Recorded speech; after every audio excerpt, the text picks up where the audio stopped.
we are going to unveil the grid. Now, this grid, for those of you who are new, we take $100 and we put 50 on the matchup of our choice, 30 on the finishing position of our choice, and 10 each on two separate outrights. Josh puts them into a grid and he puts them up on the screen right now. Yeah, that's pretty good timing, Josh. Good job. Okay. Matchups. We've got a matchup. We've got TGL. We've got similarities. Okay. All right. So let's do this. Greg, you and Mark have the same matchup wager. Which one did you select? I've selected Austin Eckroat at plus 110 over JT Poston. Now, this is a tough, the matchup slate was pretty tough. There's a lot of guys I like matched up with a lot of other guys I like. So I found I found that to be pretty difficult. But I like this one because one, I like the number on Eckroat. I really like the way that he's been playing. I think iron play is going to be really important this week. He's gained strokes on approach in 7 straight events. He's finished inside the top 15, including a win in his last 3.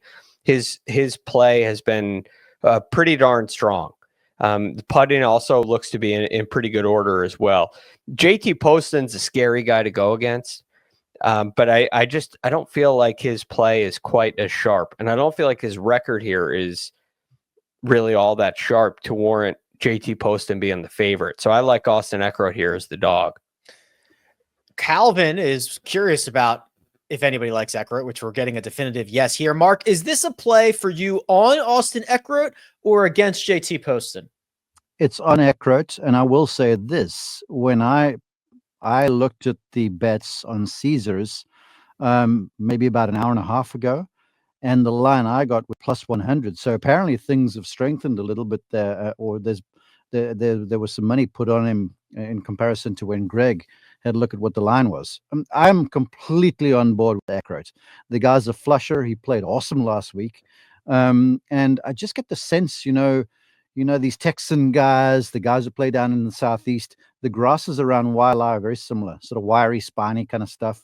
And so if you can putt slower greens, if you can flight the ball through the wind, you can make some hay. And let me tell you what, playing golf in Oklahoma, I said Texas, I think of Austin from there, but he's actually from Oklahoma, playing at Stillwater where the wind blows. He's going to be good. And I would expect him to be a part of the reckoning Sunday afternoon, to be honest with you. Mark and Greg are moving the lines at Caesars as we speak. And that is plus 110 here. Austin Eckroat over JT Poston. I'm going with a favorite. Tom Hoagie minus 122 over Thomas Dietrich. This is Hoagie season. Kind of get your wedges and your putting in order and earn some money. So when you get back to the mainlands, you can take it right to the craps table. Patrick, you, my friend, you've done it. You've done it. You've done it. Our very first ever TGL wager has made its debut. Please give the people what they want.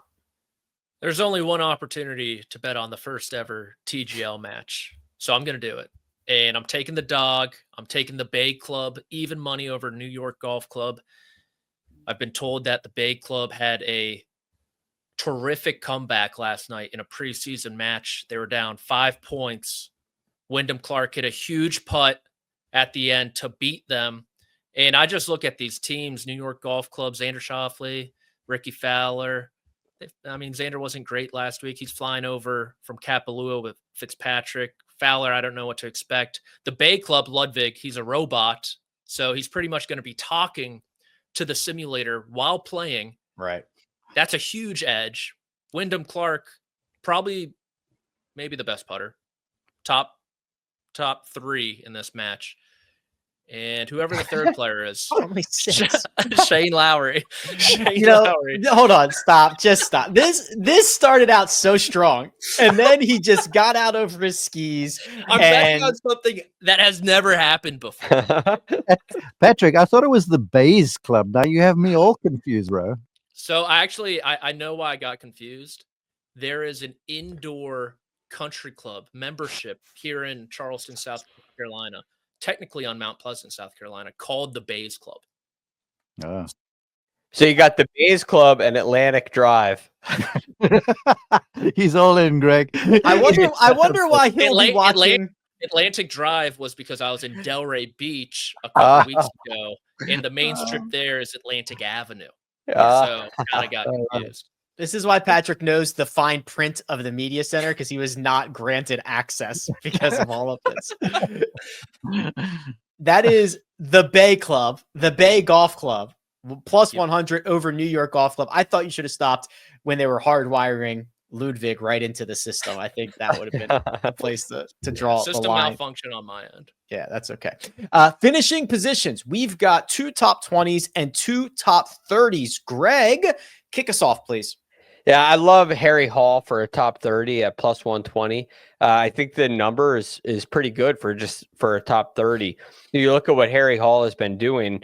Last time he finished outside the top 30 was the Black Desert Championship. He finished tied 35th that week, and he's made a real effort to improve his ball striking. When he first came out on tour, he was living on the putter, and he was really a putting specialist. But both his driving and his iron play have really improved, and I think we saw that last week. Now we've seen it in a field like the Zozo Championship, which is a stronger field. We've seen it at the Century. We've seen it on different types of golf courses. Harry Hall's game to me just looks to be really strong, and I'm comfortable with him for a top 30 this week. All right, that is plus 120 on Harry Hall to finish inside the top 30. Mark, you are going younger, someone who has yet to turn professional. Yeah, but I got to say I'm high on Harry Hall, and I want to say this, Greg. At that Black Desert Championship, he was actually leading at one stage on Friday afternoon. He's been working with Butch Harmon, and we were calling him, and Butch actually texted me, and he said, love where his game's going. So I'm all over Harry. But this week, I just, in our preview show, I'm like, Luke Clanton's going to do business. He's going to have a big finish quickly. He's going to turn pro, and he's going to tell the folks over there in Tallahassee, sayonara, I'm going for the Bucks. I get the sense in this sort of golf course, the way he plays, with the confidence he's playing with. Last PGA Tour start was a runner-up, for Pete's sake. He had a putt to get into a playoff on the last hole. So I get the sense that a top 40 at plus 140 is a pretty handsome bet. It's a top 20, right? Top 20, yes. Pardon me. I always like the top 40s. I couldn't find the top 30, so I went with Clanton top 20, but I'm still, That's okay. Still pretty confident. That's okay. Plus 140 there for Luke Clanton. I also have a top 20, also at plus 140. That's Maverick McNeely. We've talked a lot about him on this show, playing with a ton of confidence, obviously playing great golf, coming off of his first career victory just a handful of weeks ago. And Patrick, it is music to my ears to see this name on your list. First, Mark, if you want to toss Butch's number my way, I may have a business opportunity for him that involves him giving me golf lessons. But as for my pick, Davis Thompson, top 30, plus 110. After screaming from the mountaintops this offseason that it was Davis Thompson's year, he opened his 2025 with a cool 78, but bounced back really nice over those last 3 days at Kapalua. That's uncalled for, the bad pick hashtag. And I'm just very high on him in general. So plus 110, top 30 in this field. I thought it was a good look. All right, good look there. Hopefully now we've got outrights here, and there is quite a bit of overlap. In fact, I can't remember the last time this has ever happened. Mark and I have the same 2 selections, which also overlaps with Patrick. So, Greg, you are really the only unique man here. So I'm going to ask you to reveal your 2 wagers, please. All right. I went with Sahith Theegala at 28-1. Now, we've talked a lot about this, Rick, on DFS episodes where we just don't know what we're going to get. But like Davis Thompson, he had a really bad first round at Kapalua and then got better and better every round after that. I like that aspect. There's an unpredictability to Theegala, at least in my eyes. I think this could be a good golf course. I think he's more talented than you're seeing with the number for him right now. So in a outright market, we've taken a chance on him to win. Rolling the dice could be worth it this week. Okay. And Robert McIntyre? Yes, you wanted both. Robert McIntyre. So Robert McIntyre, much safer, much more analysis could go into this. Okay. Robert McIntyre, since the BMW Championship, has played a number of events. Well, really since the Tour Championship. He played a lot in the fall, and he finished inside the top 25 in every single event, including a tied 15th last week. And what I'm most impressed with is the way he's done it. In every tee to green category, everything except putting, he's gained strokes every single tournament since the Tour Championship. So his ball striking is really a whole lot better, and his putting hasn't been bad by any means. If you look at what he's done in the past at the Sony Open as well, he's had a tendency to struggle. He's only played once. He came in tied 52nd and really struggled off the tee. I think he's improved his tee to green play, and you could see a really strong week, perhaps following the trend of Hideki Matsuyama in the race to 3 behind Scottie Scheffler.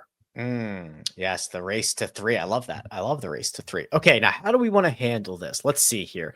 Mark, why don't you give your outright that is 20-1 that both you and I have? That would be Russell Henley. And I'm doing this, the reasons are twofold. One, I'm trying to galvanize my friendship with Patrick McDonald, because I feel like he's a rising star, and I'm wondering why he didn't want to hire me. He's going with Butch Harmon over me as a golf instructor. So there's a little politicking on the side there. No, jokes aside, I just think Henley around here is a good bet. Simple as that. The golf course calls for his skill set. His course history here is impeccable. He won his first PGA Tour event in his career at this place, shooting 63 in the final round. So there's good vibes. And when you give a PGA Tour player some good vibes, the hole tends to look a little bigger, and that's a recipe for some good scoring. All right, so that's Russell Henley, 20-1. Mark and I both have him. Now, Patrick, I'm going to ask you to give your first outright that both Mark and I also have. So this is a 3-way overlap here. Oh, I didn't know we were having. Okay, not going to say anything there. But Keegan Bradley, 30-1. He finished. What were you going to say? That this is a 3-ball? Year? Sure. Yeah. I didn't know it was a 3-ball. He was trying to figure out what player you were talking about. Keegan Bradley, though, 30-1, had a great chance to win this golf tournament last year. Didn't birdie the par 5 18th in regulation, lost in a playoff. Played really well last week, gained throughout the bag, looked sharp, played well at the Hero World Challenge before that. And selfishly, I want this Ryder Cup picture to get as muddy as possible. Get the juices flowing, get the conversation started. Keegan Bradley, potential player captain. So I'm picking him to win. All right. That is Keegan Bradley at 30-1. That rounds out both Mark and my card. And then Patrick followed up one more 30-1. Who's your second wager, please? Yes, I went with Maverick McNeely. Bit of an odd shot for me. I don't typically bet on Maverick, but he hit the ball great last week. I believe he was leading an approach through 2 rounds, working on something, trying to swing left more. And I think what's tough for us is we don't have the data, Rick, from 2 of those events in the fall. For all we know, he was flushing it then too when he was playing well. Played great, obviously, at the RSM Classic when he won. So I'm thinking he just keeps it rolling. He's played well here before, top 10 a couple years ago. Great putter. Didn't really have that putter cooperating too much last week. If he gets that flipped around, which he should, I think he has a great chance to win. All right, there you go. So that is Henley, Keegan, McNeely, McIntyre, Sahith, Thigala. Now our bonus wagers, $50 on anything else that we would like. Greg, I'm going to tee you up first. What'd you find? Let's keep it green here, boys. It's a clean slate for Mark and I. Trying to get right into the green right away. I got Joe Highsmith for a top 30. I love the improvements that he's made in his game over the fall. And as I'm pulling up Joey Highsmith here right now, but what he hasn't finished outside the top 30 in a really long time. I think that trend will continue. I love the kid's game. His ball striking has been really strong for a long time. And he showed with a tied 11th finish in his last start, even with a poor putting performance. That was at the RSM. That, his floor is pretty darn high. And getting him at plus 200 for a top 30, I thought was something I couldn't pass up. Yeah, that's not the only plus 200 on the board. In fact, Mark, you have gone overseas. There is a team event going on the DP World Tour this week, the Hero Cup, I believe it is called. Is it still called the Hero Cup? I believe so. But Okay. my bet is for Wildlife, though. Oh my God. Yeah, You're right. This is low GBNI. Why did I think? See, you know why? Because I just watched Justin Rose get into get into the locker room of Team GBNI. You should, Rick. You should know me. I'm still trying to figure out how to use the YouTube. This whole Caesars and DraftKings websites are too much for my old brain. So yeah, no, I'm searching around for odds like you guys do. Apparently, my brain has been fried. I saw GBNI and I assumed you went to the Hero Cup. So don't worry about that. We are going straight to Waialae, and it is just low GBNI. We are low GBNI. There are 4 of them in the field. Bob McIntyre, Seamus Power, and David Skins. But Harry Hall, I just feel like he's playing really nicely. Plus 200, I love the number. I sort of get the sense form-wise that maybe Bob McIntyre may be the one to beat, but Harry played beautifully last week in his first go-around in Hawaii. He's got a game for all seasons, and with small greens, you got to putt it. So love the pick. He's got to beat 3 guys for plus 200. Yeah, Greg mentioned that he used to just be he used to only be able to do whatever his short game allowed him to, and now he's a much better player, well-rounded. One real fast too. A good comparative course to this place for me is Colonial. Golf course sort of feels the same, the flow's the same, the turn of the holes, the small greens. And a few years ago at Colonial, he had the lead for a long while till he spilled it over the weekend. So maybe I'm reaching a little bit here, but just trying to convince myself that this is indeed a good bet because I want to open up with a victory. That was a great finish that year. Not great finish, but like everyone throwing up on themselves, kind of. Yeah. You know what I was thinking about just the other day was, remember when Scott Piercy took his shoe off in between every single shot and almost won a golf tournament? Yes. Talk about throwing up on yourself. That was bad.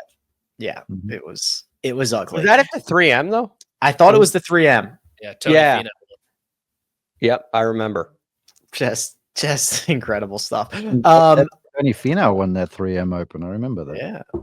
Mackenzie Hughes for me, top 30 plus 135. I think that he should play better on this course than he actually has. I think he's in the best version of himself, and I think his strengths will be magnified this week, fairway through green. Patrick, you tend to do this. You don't usually tend to do it this big, but you're going for a bomb right out of the gate here.